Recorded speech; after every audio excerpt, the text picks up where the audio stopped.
Bienvenidas y bienvenidos televidentes amigos.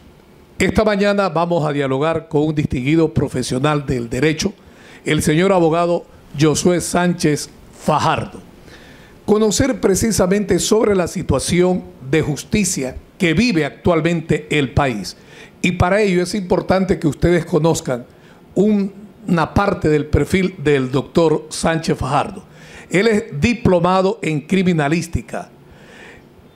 Fue juez de garantías penales, ex juez de tránsito y juez temporal encargado de la niñez y adolescencia. También estuvo inmerso en el deporte, ya que fue miembro de la Cámara de Mediación de la Federación Ecuatoriana de Fútbol y es vicepresidente del colectivo Visor de Justicia. Bienvenido, abogado Sánchez. Bien, Víctor Hugo Poveda, muchas gracias por esta entrevista. Efectivamente, hoy por hoy y en la actualidad, la ciudadanía en general está preocupada cómo se está manejando el sistema de justicia del Ecuador.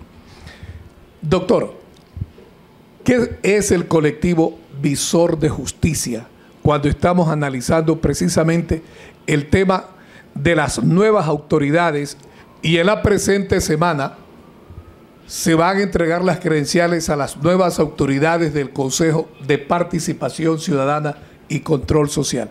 ¿Qué mejor que con su bagaje, con su experiencia, podamos analizar estos temas, abogado Sánchez?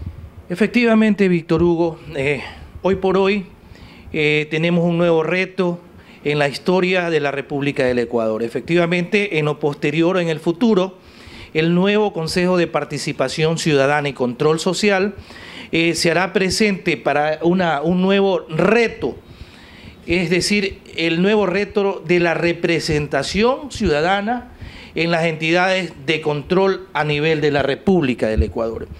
Pero, ¿dónde nace este colectivo Visor de Justicia? Visor de Justicia nace de un conglomerado de exfuncionarios judiciales a nivel de la República del Ecuador, entre los cuales se encuentran inmiscuidos jueces, fiscales, notarios, secretarios que de alguna u otra manera fueron vulnerados sus derechos y garantías constitucionales en procesos mal habidos por parte del ex Consejo de la Judicatura y por parte del gobierno de turno en su momento. Entonces, el espíritu de cuerpo de Visor de Justicia de este colectivo es en la defensa de los derechos humanos y en la defensa de la justicia de todo ciudadano que en su momento se vea inmerso pues en la violación a sus derechos y garantías constitucionales. Voy a cogerme a una palabra suya: vulnerados los derechos de quienes estuvieron inmersos en la función judicial. ¿Cuáles fueron o son las instituciones o instrumentos de persecución de ex jueces que utilizó el Consejo Nacional de la Judicatura presidida por el señor Gustavo Uyal, abogado? Sí, efectivamente, recordemos que en el año 1998 se hizo una asamblea constituyente a fin de darle vida a la nueva Constitución del Ecuador. Y esta Constitución del Ecuador, recordemos que en su artículo 1 manifiesta que el Ecuador es un Estado de derechos y justicia constitucional. ¿Qué quiere decir? Que todo ciudadano, sea común o todo ciudadano que esté en una institución pública o privado de su libertad o sufra alguna enfermedad catastrófica, tienen derechos y garantías constitucionales que el Estado debe de proteger. Principalmente las personas que llegan a un estado de un juicio o un estado de algún tema administrativo. Entonces, estas garantías básicas tienen que ser siempre protegidas por el Estado, por las autoridades de turnos pertinentes. Entonces, por eso son instituciones que representan el control y la justicia. Exactamente, representan al control y la justicia, sea esta el Consejo de la Judicatura a través del sistema jurisdiccional por parte de los jueces, sea la Fiscalía General del Estado a través de los fiscales, sea la Defensoría Pública, el Defensor del Pueblo, sea la misma Contraloría General del Estado, la Procuraduría General del Estado. Pero para recordar que en la década pasada en que gobernó el correísmo en nuestro país, ¿qué hizo la Contraloría? ¿Qué hizo la Fiscalía? ¿Qué hizo el SRI? ¿Qué hizo la UAFE, abogado? Por supuesto. Claramente, en una entrevista que se le hizo al expresidente de la República, Correa, él manifestó que le iba a meter la mano a la justicia.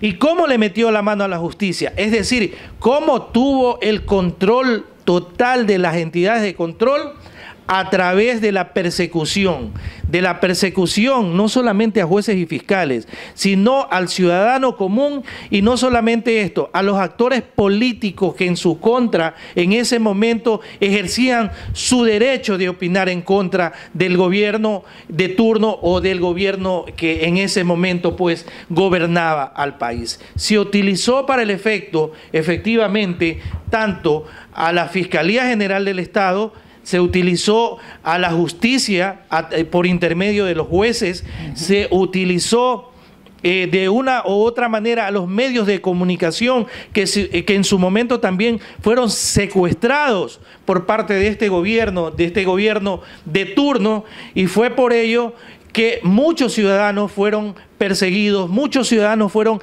encarcelados, muchos ciudadanos fueron vulnerados de sus derechos y garantías constitucionales. O sea, definitivamente, de acuerdo a su análisis, metió la mano en las 5 funciones del Estado el Ejecutivo de ese entonces.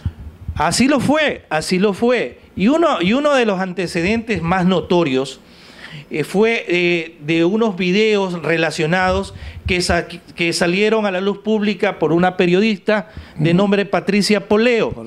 Y en ese momento, y en esa noticia, salieron unos chats evidentes o correos electrónicos donde se veía que había una injerencia total por parte de la Presidencia de la República, por parte del secretario de Comunicación de la Presidencia de la República, y directamente por parte de Gustavo Oyal y sus vocales de turno. De esta manera se logró amedrentar en su momento a jueces, a fiscales, a fin de que ellos hagan lo que el gobierno de turno quisiera, es decir, una persecución total a la gente que no estaba de acuerdo con el gobierno, y de esta manera logró amedrentar no solamente al ciudadano común o al ciudadano que en su momento estaba opuesto al gobierno, sino que también persiguió a jueces, persiguió a fiscales, persiguió a notarios y secretarios con una figura, la figura que se encuentra en el artículo 109, numeral 7 del Código Orgánico de la Función Judicial, es decir, el error inexcusable y la manifiesta negligencia. El momento que un profesional del derecho, abogado Sánchez, ocupa la investidura de juez, de fiscal, ¿debe dejar a un lado el sentimiento político? Le consulto. Por supuesto, recordemos que una vez que una persona, un profesional del derecho, ingresa a las filas de la función judicial, él tiene que olvidarse en su momento de la política, del libre ejercicio de la profesión, y dedicarse a lo que la justicia lo ha investido, es decir, administrar justicia de una manera imparcial, de una manera correcta,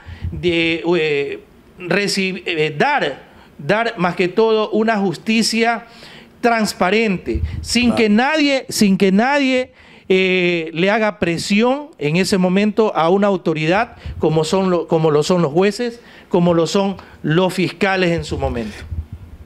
Toda esta irregularidad se dio con las anteriores autoridades, especialmente del Consejo de la Judicatura. Me surge el interrogante. Ahora se constituyeron comisiones, hay un nuevo Consejo de la Judicatura. ¿Se ha despolitizado, se ha despartizado la justicia con las actuales autoridades?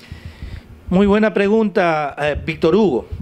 Recordemos que el Consejo de Participación Ciudadana Transitorio, presidida por ahora el extinto doctor Julio César Trujillo, por una serie de denuncias hechas por exfuncionarios judiciales, jueces, fiscales que valientemente denunciaron la metida de mano a la justicia y que fueron perseguidos en su momento por YAL, quien les lanzó inclusive a la Contraloría General del Estado tratando de callarnos.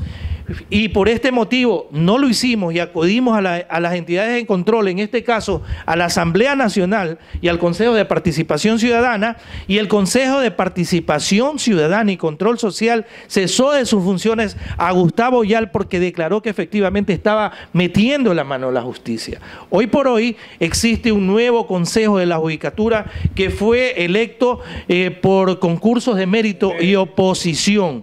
Pero ¿qué queremos nosotros de este nuevo Consejo de la Judicatura, Víctor Hugo? Que no siga los lineamientos del Consejo anterior, porque esto sería nefasto para la República del Ecuador y más que todo para las personas que nos encontramos inmersos en la justicia y el ciudadano común. Tiene que haber una garantía total de que este Consejo de la Judicatura no meta las manos a la justicia. En días pasados, un vocal de la Judicatura de nombres, Juan José Morillo, en un acto de injerencia, dio unas declaraciones desacertadas en un medio de comunicación como lo es Teleamazonas, manifestando y haciendo juicio de valores de que los jueces actuales están dando las acciones de protección a los jueces destituidos, a los exfuncionarios destituidos, porque esto es ilegal.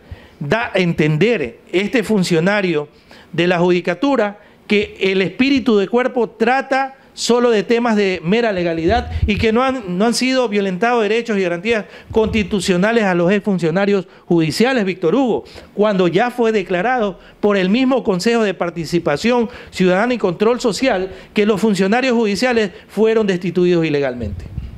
Con la experiencia suya, que estuvo inmerso en la función judicial y con más de 23 años en el libro de ejercicio, le consulto, abogado Sánchez, ¿de qué manera se puede recuperar la función judicial y su máximo organismo, el Consejo de la Judicatura, y que la justicia sea objetiva, sea imparcial en nuestro país? Bueno, dos cosas importantes. La Judicatura, el Consejo de la Judicatura tiene que cumplir su rol administrativo. El Consejo de la Judicatura debe de preocuparse de que hayan buenos edificios, buenos ascensores, de que hayan buenos parqueaderos, de que haya una atención cálida tanto para el abogado, esa es la parte física, tanto para la ciudadanía en general.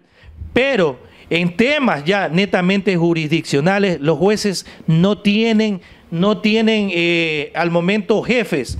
Los jueces no tienen jefes, no tienen el ente administrativo, no lo tienen como jefe. Los jueces son independientes y tienen que ser en su momento juzgados o censurados por los mismos jueces de alzada, o sea, por un juez superior. Y en ese momento que el juez superior diga que ese juez ha faltado o ha violentado algún derecho o garantía constitucional, es que activa el ente administrativo para que éste tome cartas en el asunto. Pero de ahí, la Judicatura no tiene nada que ver en lo relacionado con los temas jurisdiccionales de jueces, de fiscales, de defensoría pública, etcétera, etcétera, etcétera. Tiene que haber una independencia total del juez para que él tome una iniciativa y tome una resolución al respecto en los casos puestos a su conocimiento. Algo muy importante, Víctor Hugo, que tengo que acotar y que para que la ciudadanía lo sepa. Nosotros vivíamos en un país como en una dictadura, en la época de Alemania de Hitler.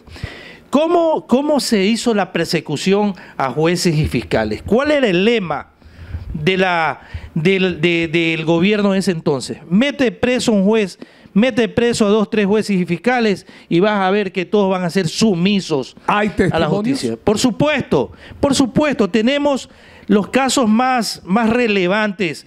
El caso del abogado Julio Arévalo, juez de lo civil, el caso de la abogada Malin Pinargote, juez de lo penal, y el caso de la abogada Ivonne Hernández en su momento, que fueron perseguidos, fueron amenazados con meterlos presos. Y no solamente eso, pues, el abogado Julio Arévalo fue acusado de que él se beneficiaba mediante juicios con temas relacionados a inmobiliarias, con remates inmobiliarios. ¿Y qué hizo Yale en su momento a través del Consejo de la Judicatura? Lo metió preso.